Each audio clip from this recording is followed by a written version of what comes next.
네, 고성국 칼럼입니다. 이제 1년 앞으로 다가왔습니다. 4월 10날입니다. 4월 10날이 22대 총선 본투표 날입니다. 그리고 4월 5일에서 6일 딱 1년 후 사전투표가 실시가 됩니다. 그러니까 총선 1년 시점이에요. 이제 당 기조국 또 여의도 연구원 같은 데서는 D-365 딱 이렇게 쓰고 시작할 때입니다. 이 총선 1년을 앞두고 지금 언론은 크게 4가지를 총선 변수로 보는 것 같습니다. 제일 언론이 공통적으로 지적하는 것은 이재명의 사법 리스크가 어떻게 처리될 거냐입니다. 그 다음에 두 번째는 국민의힘의 공천이 어떻게 될 거냐. 일각에서 얘기되듯이 수십 명의 검사들이 낙하산 타고 내려와서 완전히 공천 파행이 또 벌어지는 건 아니냐. 이런 얘기들을 벌써부터 설랑설레하고 있습니다. 세 번째가 제3지대. 제3정당의 출연 여부인데 얼마 전에 김종인이 금태섭이가 만났다는 것이 관심을 갖는 것도 이 제3지대 출연과 관련된 부분이고, 또 우리 자유파 일각에서 잊을만 하면 나오곤 하는 이른바 박근혜 신당 얘기도 이 제3지대 출연으로 인한 자유파 분열이 총선에 악영향을 미칠지 모른다고 하는 이런 우려 섞인 변수로 제기되고 있기도 합니다. 그런데 첫 번째, 이재명 사법 리스크는 우리가 국민의힘에서 어쩌고 저쩌고 할 수 있는 문제가 아닙니다. 이 두 번째, 이른바 수십 명의 검사들이 낙하산 타고 내려올 거야라고 하는 이 괴담은 종북 주사파 더불어민주당이 의도적으로 악의적으로 유포하고 있는 괴담입니다. 여기에 넘어갈 필요 없습니다. 세 번째, 제3지대는 우리가 어떻게 하느냐에 따라서 결정됩니다. 우리가 잘못하면 하지 말라 그래도 제3지대가 나타날 것이고, 우리가 잘하면 하라 그래도 감히 나타나지 못하는 게 제3지대 존재입니다. 그러면 이 두 번째, 세 번째 변수는 그런 차원으로 치부하고 나면 결국 남는 것은 이재명 사법 리스크. 그 다음에 우리 쪽에서는 핵심적으로 제기되는 것이 30% 40%로 추정되는 무당층, 부동층, 중도층의 견인 문제를 어떻게 풀어갈 거냐. 이 문제가 되는 겁니다.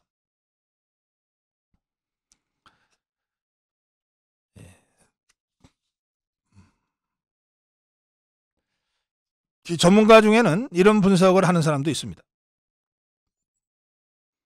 대통령 지지율이 50% 이상이면 무당층, 부동층은 밴드웨건 효과에 의해서 여당으로 기울어지는 경향이 있다.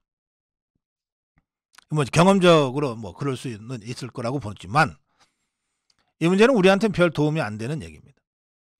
그러면 윤석열 대통령 지지율이 50%가 올라야 무당층이나 부동층을 밴드웨건 효과를 기대할 수 있다는 것인데, 윤석열 대통령 지지율 50%대 상승, 이게 우리들의 목표이기는 하나 이게 현실적으로 가능할지는 해봐야 하는 문제거든요. 그러니까 이 부동층, 중도층의 문제를 대통령의 지지율과 기계적으로 연결시켜버려 가지고서는 우리 입장에서 전략적 운신의 폭을 스스로 좁혀버리는 오류를 범할 수도 있기 때문에 이것은 그냥 경험적 수치로서 참고자료 이상의 의미를 가질 필요는 없다. 그렇게 생각합니다. 전략의 핵심은, 총선 전략의 핵심은 지지층을 어떻게 결집시킬 것이냐, 여기에 더해서 중도층을 어떻게 공략할 것이냐, 이런 모아집니다. 이건 모든 선거가 그렇습니다. 자, 우리가 70년에 그 현대사, 특히 1987년에 대통령 직선제 선거 이후에 수많은 선거를 우리가 지금 치르고 있습니다. 대통령 선거, 국회의원 선거, 전국 지방선거. 그때마다 모든 선거의 핵심은 고정 지지층. 이 모든 선거에서 경험적으로 확인되는 것은 우리 자유우파 보수의 고정 지지층이 35% 전후. 그리고 저 종북주사파, 이 좌파의 고정 지지층이 25% 전후라는 겁니다. 이건 어떤 경우에도 빠지지 않는다는 거예요. 그러면 우리 자유파의 고정 지지층 35%, 좌파, 종북주사파의 고정 지지층 25%를 뺀 나머지 40%. 이게 이제 부동층, 떠다니는 층, 중도층, 무당층이라는 겁니다. 여기서 이제 두 가지 태제가 제기됩니다. 첫째, 자유파건 종북주사파건 자신들의 고정 지지층만으로는 승리할 수 없다는 거예요. 승리하려면 50%는 넘어야 되는데 고정 지지층 35, 25만 모아가지고서는 승리할 수 없다는 거예요. 고정 지지층만 모아서는 승리할 수 없다. 이게 첫 번째 태제입니다. 그럼 두 번째 태제는 뭐냐? 두 번째 태제는 그런데 중도층을 아무리 견인을 해도 고정 지지층이 흩어져 버리면 또한 승리하기 어렵다는 거예요. 고정 지지층이 흩어져 버린 상태에서는 중도층을 아무리 많이 끌고 와도 50% 과반을 하기가 쉽지 않은 거예요. 고정 지지층은 우리가 아무리 노력을 해도 우리한테로 다 오지는 않거든. 저쪽으로도 얼마큼 가거든. 그러니 우리 입장에서는 35%의 고정 지지층을 확실하게 결집시켜 놓고 여기에 40%에 달하는 중도층 중에 15%에서 20%만 우리가 갖고 오면 이긴다는 거예요. 우리가 상대적으로 훨씬 유리하죠. 저쪽은 고정 지지층이 종북주사파는 25%밖에 안 되니까 저것들이 이기려면 중도층의 3분의 2인 25%를 갖고 가야 되는 거예요. 무지무지 어려운 거예요. 정상적으로 안 되는 거예요. 그러니까 탄핵하고 그 여세를 몰아서 정권 탈취하는 거예요. 정상적으로는 좌파들이 이길 수 없는 선거 지형이고 표 구성이단 말이에요. 그래서 여기서 핵심은 어떻게 지지층을 흩어지지 않고 결집시킬 것인가. 여기에 더해서 중도층을 어떻게 공략해서 절반 정도의 중도층을 갖고 올 것인가. 이렇게 정리가 되는 겁니다. 그걸 제일 교과서적으로 잘한 사람이 박근혜 대통령이었습니다. 그래서 52% 과반을 넘는 승리를 유일하게 했던 거예요. 고정 지지층 한 표도 흩어지지 않은 상태에서 중도층 표를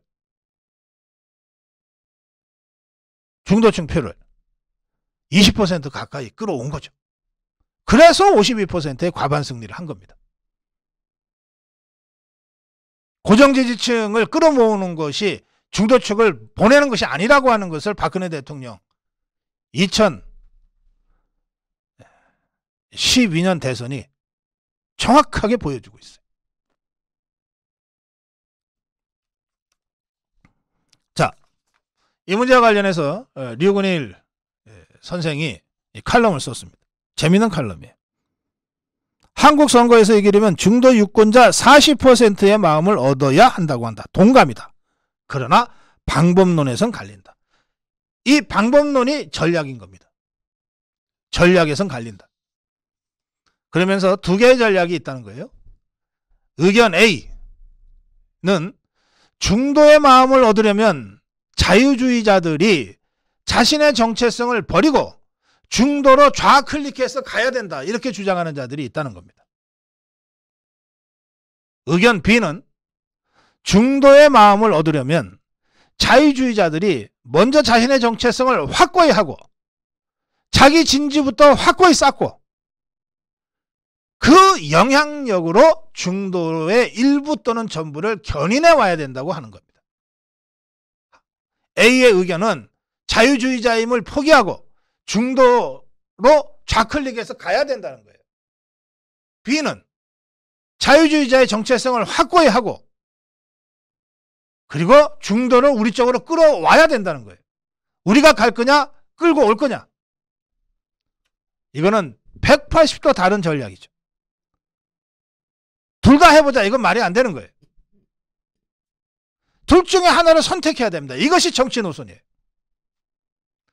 이 정치 노선을 분명히 세우고 그 정치 노선에 맞는 전략 전술들을 배치하는 것이 선거입니다.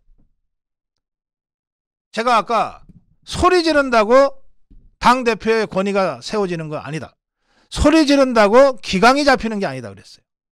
중요한 것은 올바른 정치 노선을 세우는 것이고 이 올바른 정치 노선에 입각한 올바른 전략과 전술을 구사할 때 그래서 이대로 가면 우리가 승리할 수 있겠구나라고 하는 확신을 당원들과 국회의원들과 자유우파 진영이 가질 때 그 대표를 존중하고 따라가게 된다는 거예요. 그 과정에서 대표의 리더십이 세워지는 것이고 당 지도부의 권위가 세워지는 것이다. 그렇게 되면 질서 지키지 말라 그래도 알아서 질서 지킨다. 자, 그럼 어느 쪽이냐? 이 선택도 하지 못하고 이리 갔다 저리 갔다 하는 자들은 지도자, 지도부의 자격이 없는 자예요. 어느 쪽이든 선택을 해야 돼. 우리가 자유주의자임을 버리고 중도를 향해서 끝까지 좌편향, 좌클릭 할 거냐? 김종인이 그렇게 하자는 거였어요. 이준석이가 그렇게 하자는 주장을 했던 거고 유승민이가 그렇게 하자고 주장하고 있는 거예요. 그럼 그렇게 할 거냐? 아니면 자유주의자로서의 정체성을 확고히 하고 여기에 튼튼한 진지를 구축해서 자유우파가 이기겠구나 라고 하는 확신을 중도파들이 갖게 만들어서 그 중도파들로 하여금 이번에는 자유우파가 이길 것 같아. 나도 그쪽으로 가겠어 라고 하는 밴드웨건 효과를 조성해서 이들을 끌고 올 것이냐. 완전히 180도 다른 전략입니다. 이 전략 중에 어느 쪽을 선택할 것이냐. 이걸 선택하지 않으면 전략이고 전술이고 안 나와요. 그냥 정치 기술만 좀 나오는 거예요. 양곡법 나오면은 밥 한 그릇 먹기 운동 같은 수준으로 나오는 거예요. 올바른 정치 노선을 수립하고 그것에 맞는 전략 전술을 세워놔야 이렇게 가면 우리가 승리할 수 있겠구나라고 하는 자유우파와 국민의힘 당원들의 확신이 생긴단 말이에요. 그럼 지금 김기현 지도부가 과연 이 정치 노선과 이 전략 전술을 지금 확립하고 있느냐? 없다고 보는 겁니다. 그러니 저 김기현이 쫓아가면 우리가 승리할 수 있겠느냐? 누가 확신 가집니까?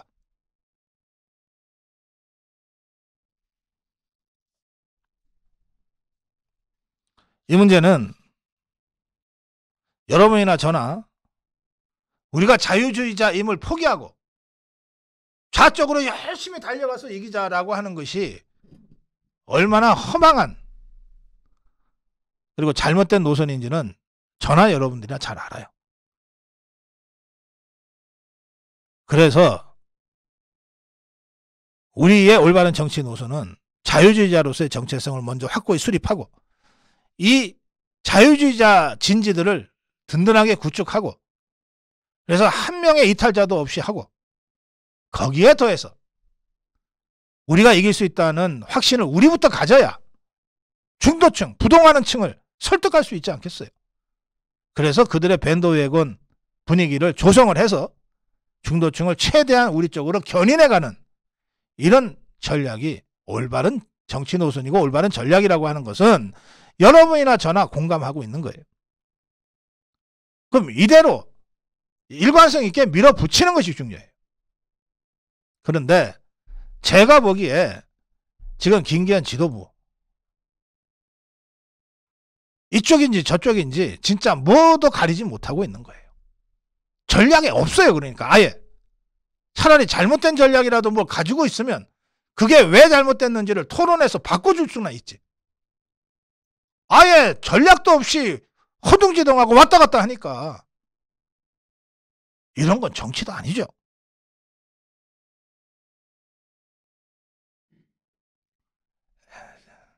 저는 이제 총선 1년 남았습니다. 뭐 많이 남지 않았어요.